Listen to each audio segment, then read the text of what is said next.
falou Saul a Jonatas, seu filho, e a todos os servos sobre matar Davi.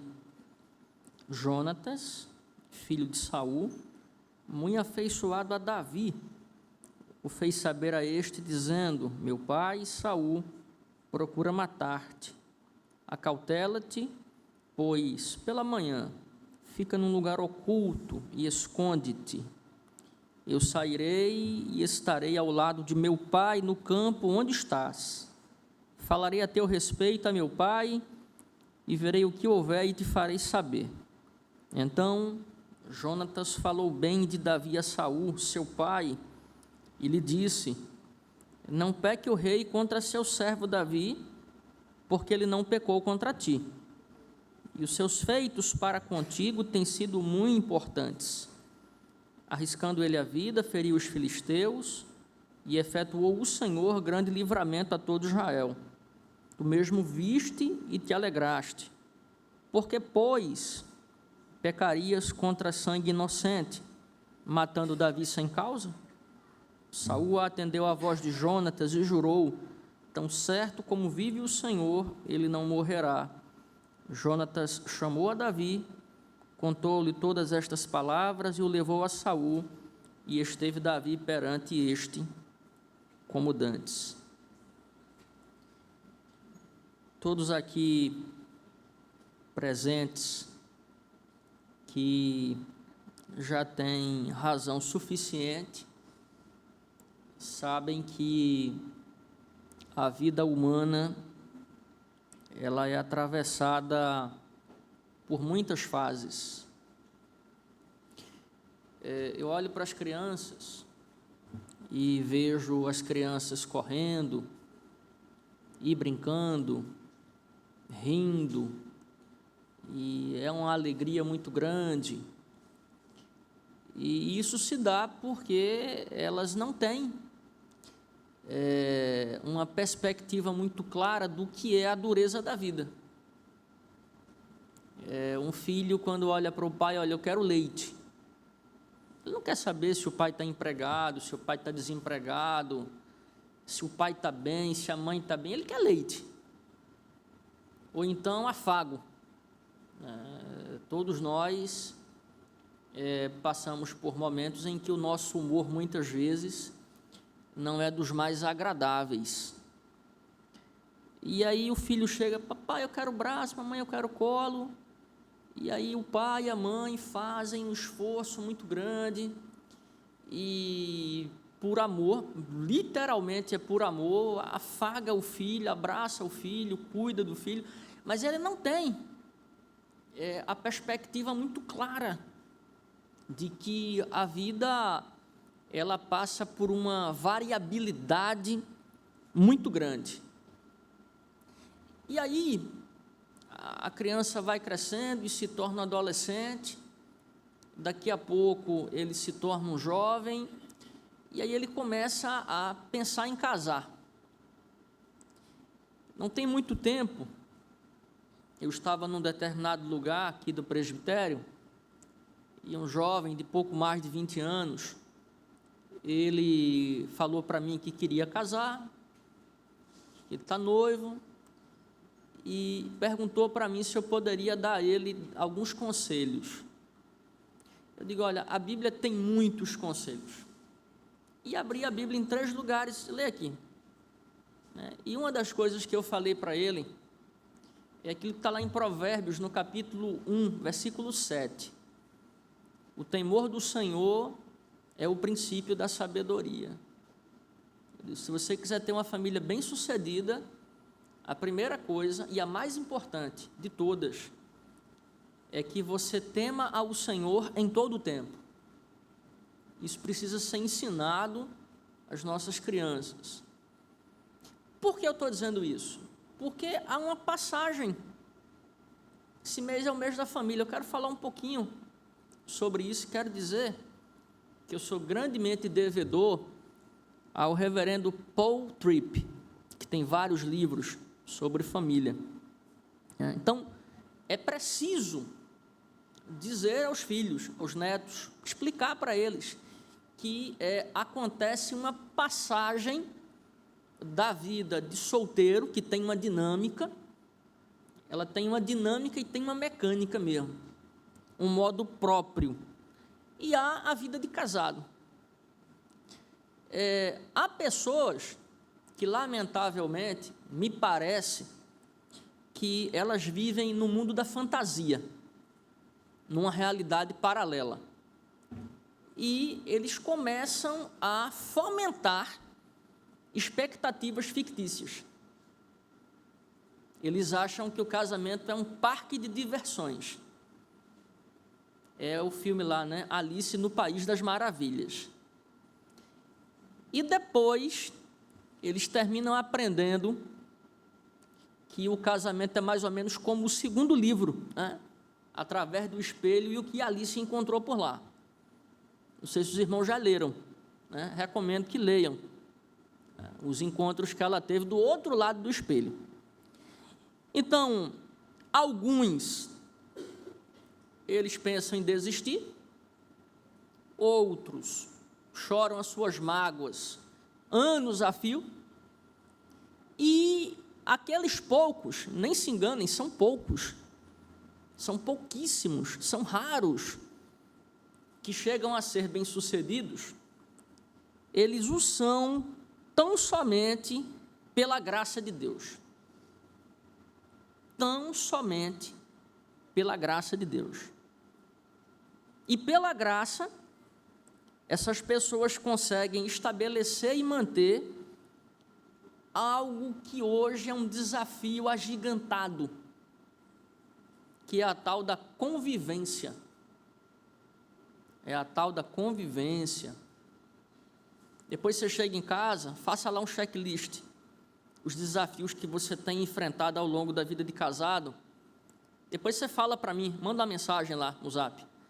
Pastor, o senhor está certo, a convivência é o maior de todos os desafios. Não é fácil, não.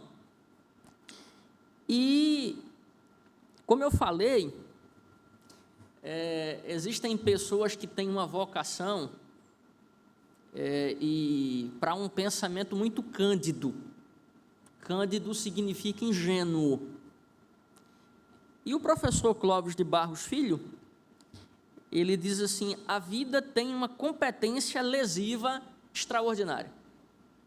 Então, nem se preocupe, se você ainda alimenta alguma ingenuidade, se você ainda nutre alguma expectativa que possa ser qualificada como cândida, a vida, ela vai fazer essas expectativas infantis desmoronarem.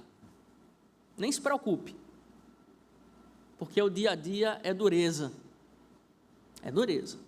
Mas, à luz da Bíblia, conforme o ensino e o Espírito do nosso Senhor Jesus Cristo, é necessário que, com a ajuda de Deus, os meios de graça, muito trabalho e muito esforço, as famílias possam desenvolver uma convivência de tal maneira que laços verdadeiros eles sejam estabelecidos. Vou dizer mais, não são só laços verdadeiros, não. São laços amadurecidos. E esse texto que nós lemos, ele nos fala de uma família muito peculiar. E como um personagem dessa família, um jovem chamado Jonatas, ele foi de fundamental importância para que o equilíbrio e para que os laços familiares na família do rei Saul, eles pudessem ser preservados. Essa história é muito interessante, ela começa quando Davi, obedecendo às ordens do seu pai, ele vai até o arraial dos filhos de Israel, e lá ele descobre, visitando seus irmãos, que havia um gigante que estava afrontando o Deus de Israel e o seu povo, e ele, erguido pela presença do Espírito Santo, usado por Deus, Ele disse: eu vou lutar com o gigante. Aí ele mata o gigante e acontece uma coisa curiosa. Depois que ele mata o gigante, Saul diz: você não vai voltar para casa. Ele ganha o favor do rei, e depois ele se torna alguém muito importante na corte, muito embora Saul não tenha cumprido a sua palavra. Ele não permitiu que a sua primeira filha casasse com Davi. Por quê? Porque numa dessas campanhas, Davi ele vai à guerra, ele é vitorioso, e as mulheres tiveram a péssima ideia de compor um cântico. Saul matou milhares, Davi matou dezenas de milhares. Então o cara ele matou o gigante, desmoralizou o exército do inimigo, ele se ergue como um mourão diante dos filhos de Israel, e agora as mulheres estão cantando as vitórias desse rapaz, daqui a pouco ele vai me tomar o trono. Aí Saul desenvolve um ciúme sem nenhum motivo, porque não havia pretensões em Davi de tomar o lugar de Saul. E aí o texto bíblico diz que Saul, ele pretendeu matar Davi até que a sua segunda filha o alerta. Depois Saul vai descobrir que ela amava Davi e vai dar então ela como esposa a Davi. Ela se chamava Mical. Só que algo tenebroso havia se instalado no coração de Saul, e por isso mesmo ele pretendeu reiteradas vezes tirar a vida do seu servo Davi. O texto que nós lemos nos mostra uma ocasião onde ele diz abertamente a Jonatas e aos seus servos que ele desejava tirar a vida de Davi. Aí vejam, Jonatas era filho de Saul. Eu quero que você preste atenção como o texto aqui está traduzido. Por 3 vezes,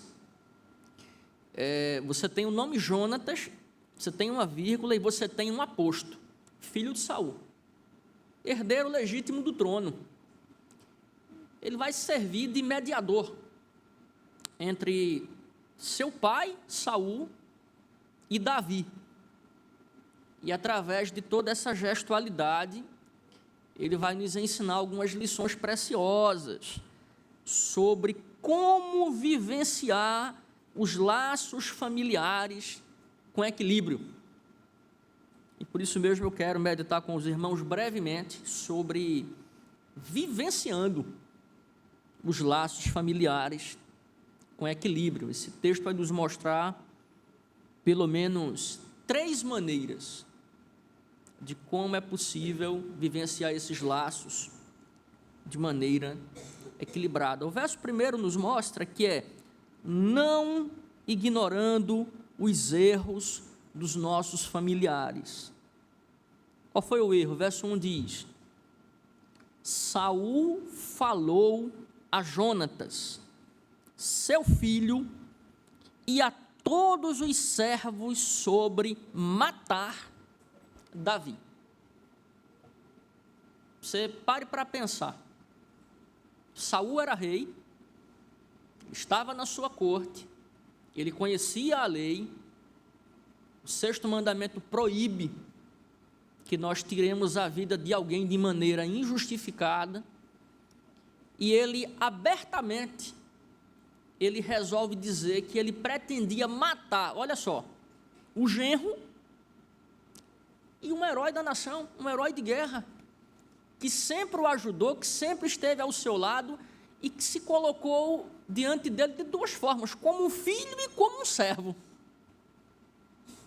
E Saul comete um erro brutal, que é verbalizar o desejo de quebrar, eu vou chamar covardemente, o 6º mandamento.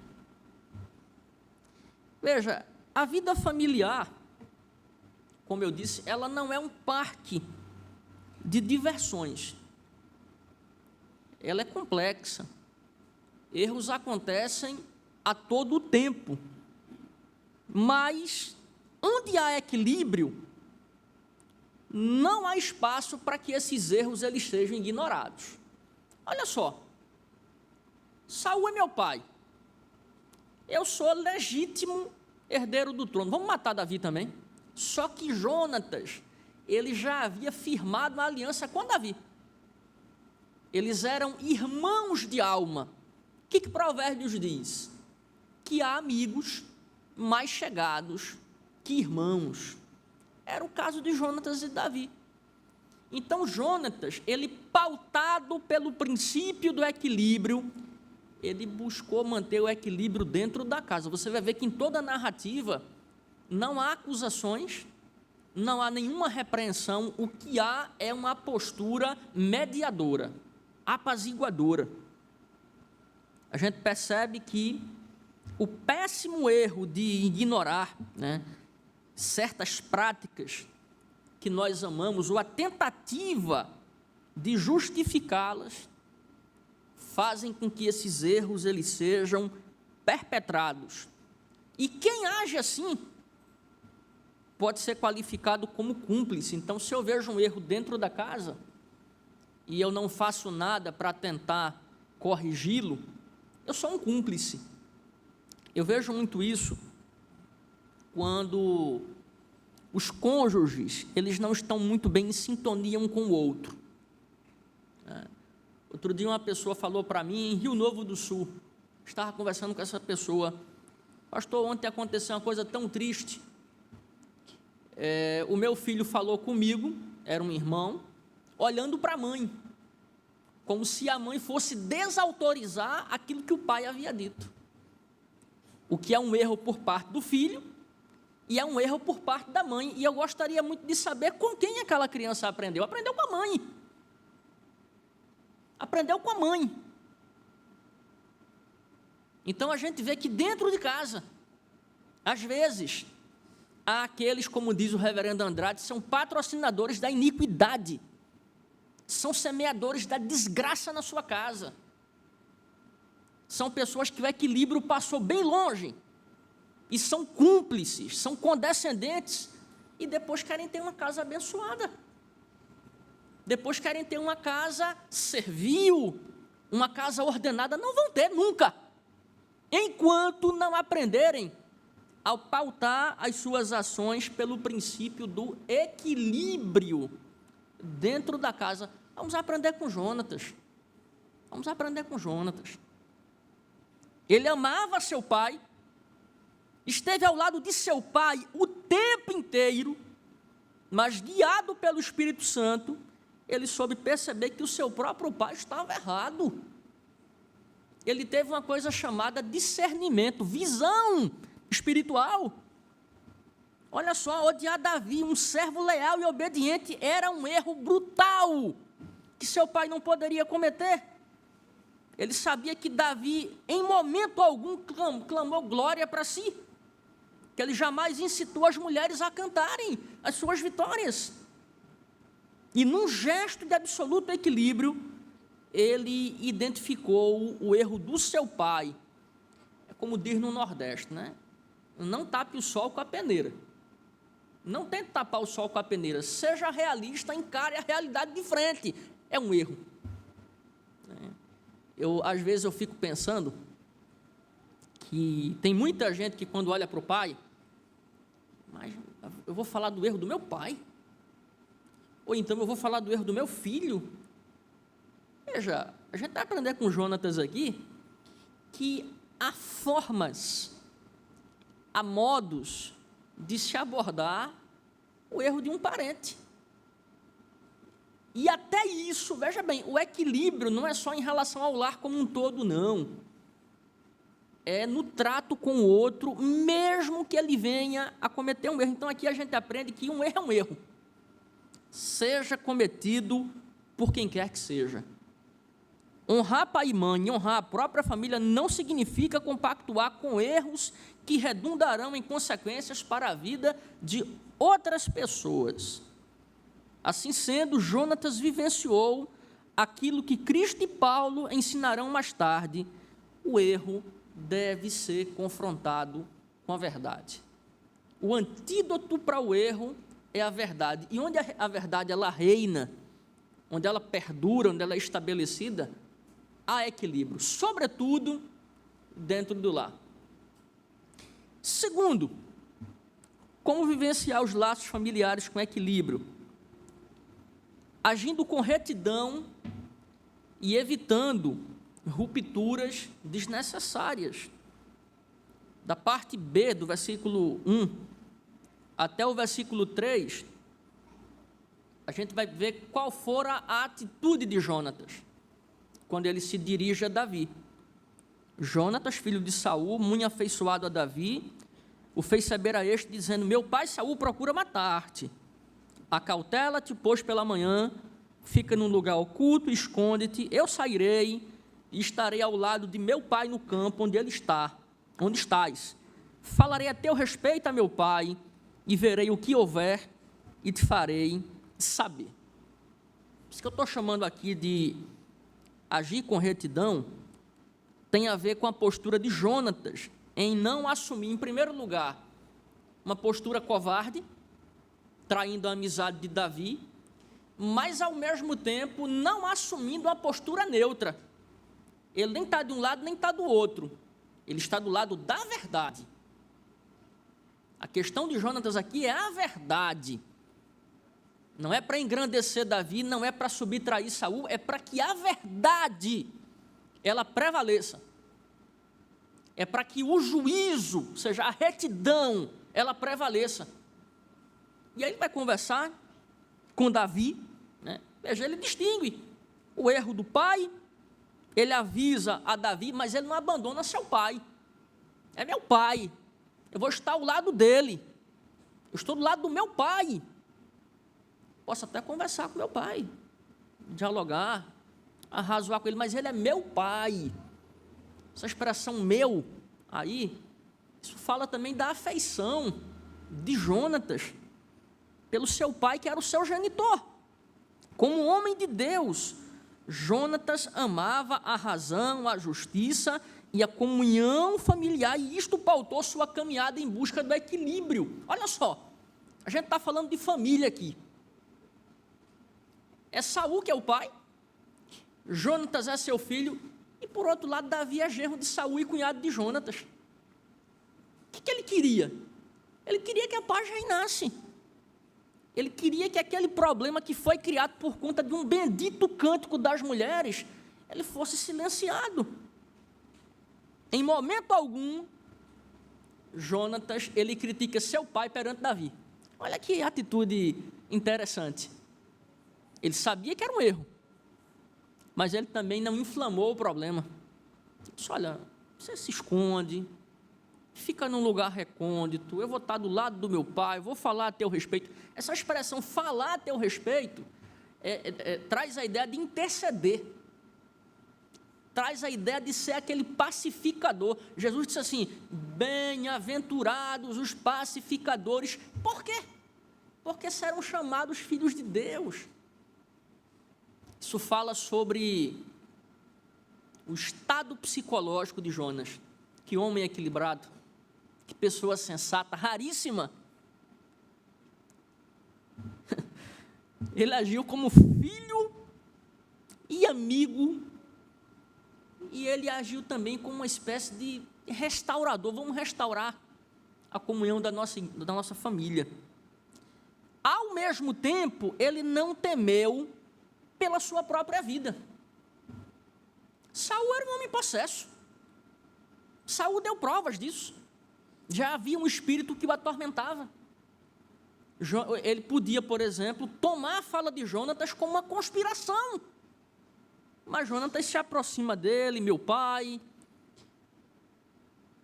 e ao mesmo tempo, sequer passou em sua mente que o próprio Davi ou Saul pudessem lhe fazer algum mal.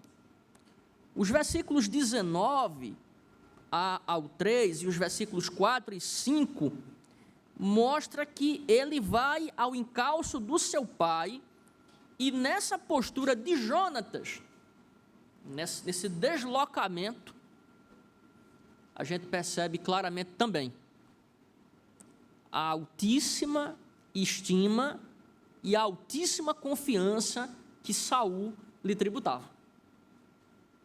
Então, o pai havia tomado Davi por inimigo. O próprio filho vem ao seu encalço para falar de alguém que o pai está tentando matar.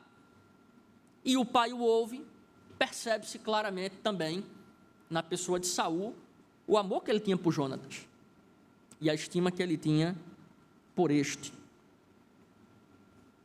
Infelizmente, vivemos numa cultura passional, na qual a maioria das pessoas nem andam em retidão, nem evitam rupturas, e isto termina por gerar laços familiares desequilibrados. São patrocinadores da iniquidade, são semeadores da desgraça dentro dos seus lares. São pessoas que tratam o equilíbrio como uma coisa alheia e indesejável.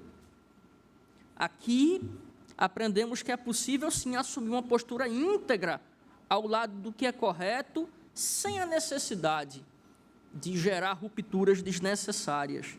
Mais uma vez, temos aqui a defesa da verdade. Cristo nos ensina que devemos assumir sempre o lado da verdade. Pode ser pai, pode ser mãe, pode ser filho, pode ser tio, pode ser quem quer que seja. A verdade não tem lado, a verdade é de Deus. A verdade não tem lado humano, perdão. A verdade é sempre de Deus. Santo Ambrósio dizia, toda verdade é verdade do Espírito Santo. Santo Agostinho repetia, toda verdade é verdade de Deus. Ao mesmo tempo, Cristo nos ensina que esta verdade pode e deve ser dita com respeito e sabedoria, para que qualquer que seja o mal entendido, ele venha a ser resolvido, a família venha a prosperar e Deus venha a habitar naquele lar. Louvado seja o nome do Senhor. Então, como podemos vivenciar laços familiares com equilíbrio? Em terceiro lugar, agindo com prudência, sabedoria e acalmando os ânimos. Versículos 4 a 7, vai ter a ver com a conversa que Jonatas vai ter com o seu pai e a reação de Saul naquele momento. As ações de Jonatas falam muito sobre o seu caráter e sobre o seu altíssimo grau de espiritualidade. Altíssimo grau de espiritualidade. Uma pessoa que num caldeirão como esse aqui, isso aqui está falando da corte, não está falando de um muquifo não, é a corte, é o pai, é o rei, é o cabeça da nação. Foi a ação do Espírito Santo que moveu Jonatas.